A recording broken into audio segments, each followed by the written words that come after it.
This is 0 because we don't know if we'll actually put it up or anything like that. Oh. We're just trying to see where we're going with this. Your editing computer. We're going to be upgrading next year probably to a secondhand 2060 or 2070 or to a 3060 if they release one of those, which I'm sure they're going to. They're just going to wait until they get their sales from their 3080, 3090, 3070 before they do so. And it might take until next year for them to release it. But we built yours to get it basically up off the ground, so you've got a computer that can edit everything we need it to, even if it's a little choppy. And then next year we'll probably, like towards the end, need to upgrade the processor too, because by then it'll be it's a Zen 1, which is not a bad one. It's 1600X. Is that just plain 1600? Can't remember. But yeah, by that point the 4000 series will be out, and any problems with it should be known. So we can get a new chip at that point, and I think 4000 will slot into your 450B motherboard. As you can tell at this point, I'm not really that tech smart yet. He doesn't know hashtags, he doesn't know computers, but he's going to edit. I know computers well enough to edit. And the only reason I have the editing rig is because he made me one. Because he wanted somebody to edit for him, and I had time. I wanted somebody to help me with the projects just in general. You edit, you promised, or not promised, you volunteered to edit. He wanted to pay me, and I said, instead, get a, if you want, get a computer that I could use for this, and I'll consider that payment. At least for now. If the channel starts making money and all that kind of crap, then, we'll see from then on. Dude, at this point, it's a fun hobby. Exactly, and that's all that we're trying to let it be. So. Also, I'm getting ready to fall asleep on this swing. Yes, I have a very comfy outside swing. It is wonderful, and I'm grateful to my uncle for leaving it behind when he decided to move. I really kind of want like some hot chocolate or a coffee. That'd be perfect right now. It is. You're outside, the sun's setting. We're on an outdoor swing. It's not hot. It's not cold. Pretty freaking sweet, honestly. So, yes, as you can tell, we are outside. Sorry for some of the noises of suburbia, but unfortunately there's nothing we can do about that. So it's an outdoor sort of cast. Not quite a podcast. The room I have in my house is too small to really do much recording in. So I said, outside's probably better. My garage is in chaos right now, and it's not a good idea to go out there. Personally, I just suggested we go all the way back to my house, but I was outvoted. By my wife. Yes. What you gonna do? But no. Was there anything else we wanted to talk about? Any other topics you want to bring up? The catastrophe that is the current 3060 launch, or not 3060, 3090 and 3080 launch. Side note, what the heck are you talking about? I don't know what that is. Nvidia just came out with 2 new graphics cards, 3080 and 3090. One of the biggest leaps forward in graphics computing technology in a while. However, the launch of those products has been less than stellar. I cannot believe you didn't know about this. You've been talking about it, but I haven't really had a chance. You've not paid attention, apparently. No, I've been looking into job opportunities and been distracted by that. Well, the 3080 and 3090, principally first, it was plagued by people using bots and other things to buy up a bunch of the products to normal people who wanted it was having a hard time getting it. And we were already expecting to have a difficult time getting it just because everybody wanted them because they're good products, or so we thought at the time. And the scalpers have found a way to buy a bunch of them and then list them on eBay and Amazon and places like that for huge markups. And I do not personally know anybody who wanted one who was able to get one. But here's the nifty thing. They're having QA problems. The capacitors on the card don't handle boosting very well, even boosting that you'd expect any card to be able to handle. A little precision boost here or there to get through heavy workload. It becomes unstable. The capacitors make enough noise that, if I'm understanding correctly, it causes the GPU to panic and shut down. And just go, whoop. It just says peace out. I'm done. Whenever it comes to laptops, I've heard the similar problem being called kernel panicking, but I don't know what it's called with a GPU. But yeah, the capacitors don't fit the engineering spec well enough, in my opinion. The ones that are the reference design straight from Nvidia apparently don't seem to have that problem, but there are some other rumored problems I've not been able to substantiate. But currently what I believe is going on is the individual manufacturers are having to RMA the cards that they sold as being spec'd for overclocking. But I think they get away with not RMAing any of the cards that aren't spec'd for overclocking. But I mean, if they advertise it as overclocking, they should be able to be overclocked. That's what you're paying for. So, and I'm not talking about the ones that are just able to overclock. I'm talking about the ones that are factory overclocked. Like, I'm paying this company for a product that came pre-overclocked. The company that did the pre-overclocking is on the hook for whether or not it works when it shows up at my house. But the thing that cracks me up is all these scalpers are going to have to go and try to RMA all these things and get asked a few uncomfortable questions like, how did you get around and be able to buy 30 of these when you weren't, we were trying to do everything we could to keep everybody who wanted them to be able to buy one or two or whatever the limits were. Because I don't know what the limits were, but I know that there were some because Nvidia was claiming they were trying to work on making sure that it was more fair and a better rollout than the 3080 was just a few short weeks ago.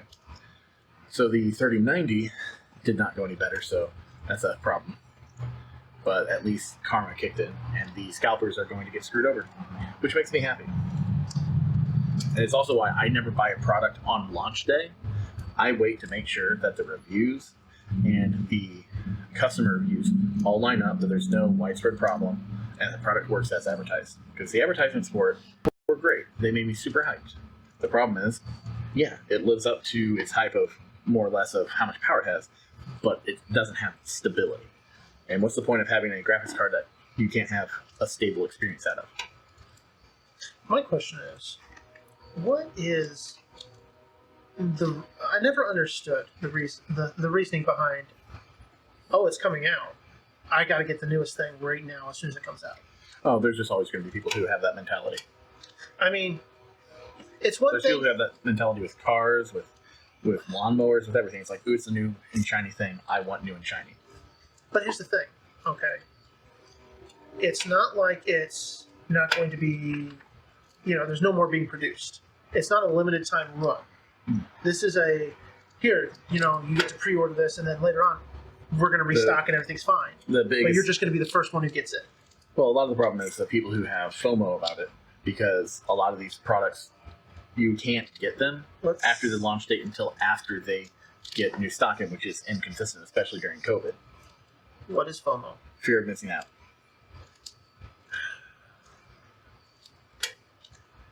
But there's nothing to miss out. If they don't get it on launch, they're afraid they won't be able to get it until the next time they get stock replenishment. And some people also always have in their brain, well, an asteroid could hit the Earth tomorrow. I need to experience all that life can offer me right now. They don't have any forward planning. Also, then there's people who are just rich enough that they can afford to just buy the newest thing as soon as it comes out. And they're also spoiled enough to want that and not have any gosh darn patience. Take a deep breath. Your life will be fine without it. And if it's not fine without it, you need to reevaluate your life. I'm not saying don't get one. I'm just saying you don't need to get one immediately on launch day. Yeah, I just don't see the point. Honestly, Now, I do enjoy going and hanging out on launch days just to hang out with people who share my same hobby. Because I used to do that all the time whenever I was younger, before I had, real world job stuff. Oh, GameStop, things like that. Yeah, GameStop, Game Crazy, all the other game stores, or even some of the computer stores. And it was just fun to go hang out with people who were enthusiastic about the same hobby. Maybe they were a little bit more enthusiastic than I was. Honestly, I think there's only, 2 games I ever did pre-order and, wait in line for. One was Kingdom Hearts 3, which that was a disappointment. I still enjoyed playing it, but it did not live up to 13 years of hype. And then continued. I was like, give us this end to this long-awaited thing. Oh no, it's not even the end. We're going to go ahead and railroad you guys about. Well, I knew it was going to keep going. Polls and Oh, I didn't know. I thought this was the end. I thought I was finally going to get, hey, here's the end. Here's the conclusion of everything. Here's where we, finally go. You guys can, after this one, you can take a rest, or you can finally move on with your lives. No, there's more Kingdom Hearts. See, Pokemon has decided, okay, John, and here's where have people you not get played me. JRPGs before? No, not really, actually. Okay. Have you not played anything in the video game industry before? They don't end things. They sort of end them, and they leave you on a cliffhanger. Now, my only big gripe is when they leave you on a major cliffhanger. Half-Life 2, Episode 2. Looking at you, it was a little. But they gave you deep breathe. something. No, they didn't. They left to give you a cliffhanger, and then 10 years later, instead of getting the conclusion, they're retconning stuff. Do not get me started on Half-Life Alyx. I will be here all fucking day.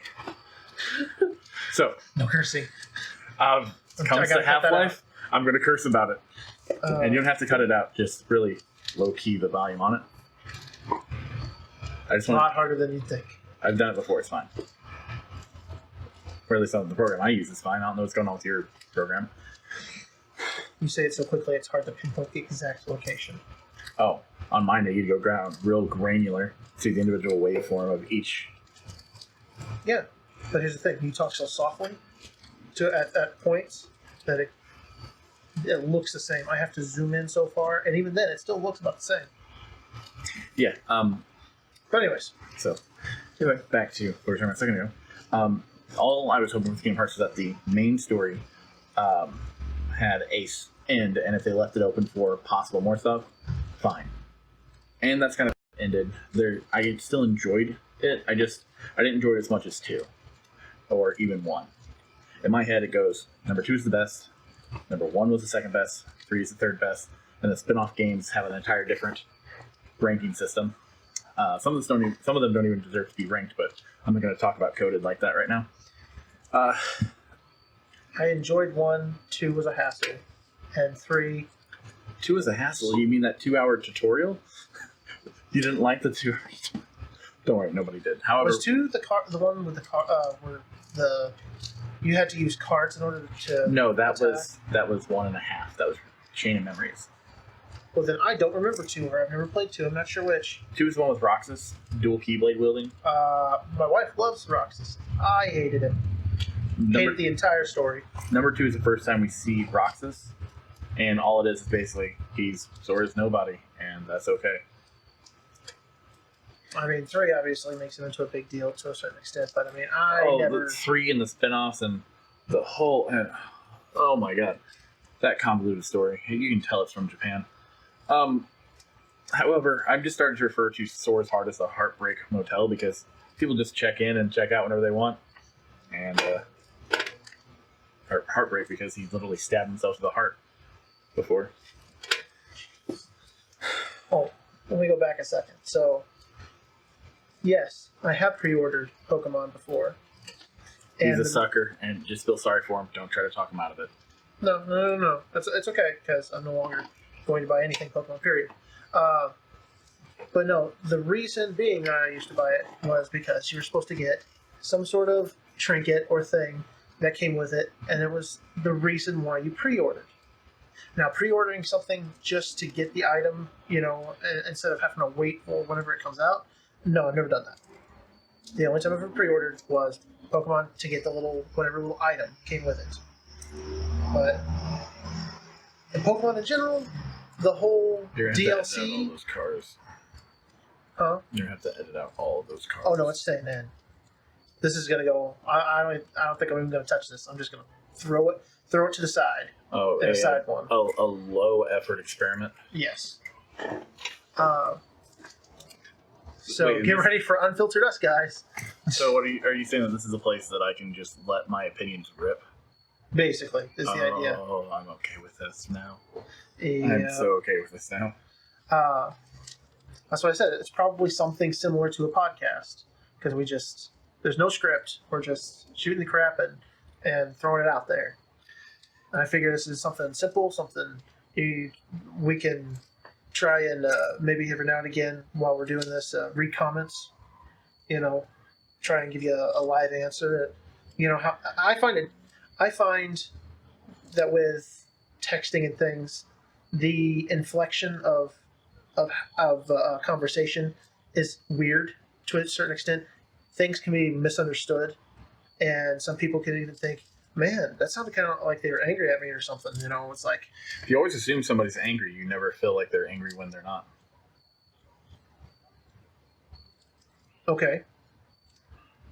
Because they'll eventually be angry if you're always assuming they're angry. Therefore, problem solved.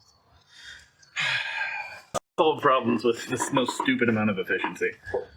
But That's my brand. basically, the actually being able to say what the answer is instead of having it in text, it's better. I can't think of the dang word. Enunciated, whatever.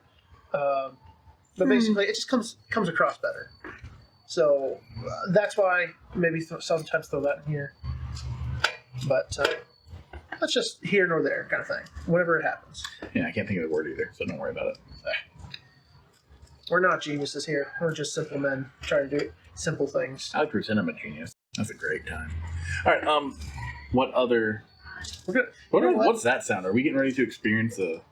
I live in a cul-de-sac for the most part. We have children.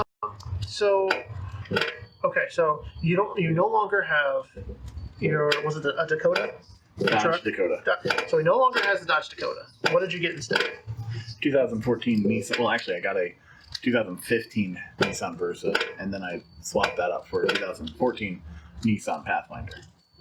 Why did you switch from a 15 to a 14? Because at the time I had gotten married, and I had a wife that couldn't drive a stick shift, and I wanted to get a more family-oriented vehicle. Oh, that's right. The 15 was a stick shift. This guy still wanted to drive stick shift. I still 2000 enjoy what? stemming. When did you get that one? 2015. 2015. Still wanted to drive a stick shift. I still want to drive a stick shift in 2020. Come at me, bro.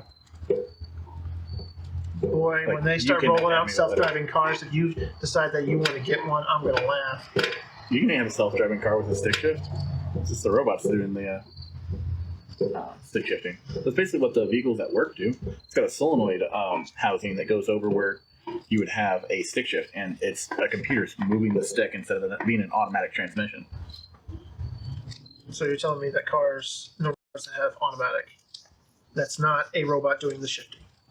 Depends on the type of automatic. Like there's a full variable transmission where it's basically two cone-shaped gears with a middle gear that, depending on the speed, that middle rod moves, and it has different contact with a different gear ratio all the way up and down the spectrum. And it's automatic and it's based on speed. However, the reason that you need a manual engine or a manual transmission for the work trucks is because of how much wear and tear is put onto them. Like an automatic transmission can't handle that much stress. They're definitely more efficient now, but it just can't handle that much stress. So you have a little robot with a computer that shifts the way a human should shift in that situation, and that's how you get the automatic trucks. Because they're not technically automatic, they're semi-automatic for your semi-truck. I can't wait till electric trucks come out. I'm actually excited about The that. electric ones aren't coming out, they're doing the hydroelectric trucks first. Electric trucks are coming out. Who's doing the electric ones? Tesla. I thought that was more of a publicity stunt. No, they are coming out with fully electric trucks. I've been following. In 2023, I believe. Oh, that's too far ahead. I don't look that far into the future. Now it's 3 years away. that's too far in the future. Apparently, the world's supposed to be ending this November or something. Have a conversation with my family. It's very, very motivational and informative. What a way to bring the room down. Let's talk about the end of the world that I was told is going to happen. Everybody says it's going to happen, but 2020 isn't going to be gracious enough to have an end to it. It's going to be like purgatory. It's going to just keep going and going, and then you're finally at the point where you're like, hey, I wish this wouldn't, and it's like, nah. And that's where it truly gets you. So, that's the true hell. The true hell is the problems you found along the way? No. That even if you solve the problems, it just keeps going and new ones keep arising. No, that does sound like Earth. Yup. I'm sure we're not in purgatory now. That's the problem with purgatory. We'll never reach retirement. No, that's the problem with purgatory. You'll never be able to tell. We'll talk to you guys next time. Have a good one. Stay safe. Don't look anybody's face. Talk to you guys later. Don't poke them in the face either. Not because of Corona, but just because they don't like that. Well, that's it for today. If you like that, please like, comment, and subscribe.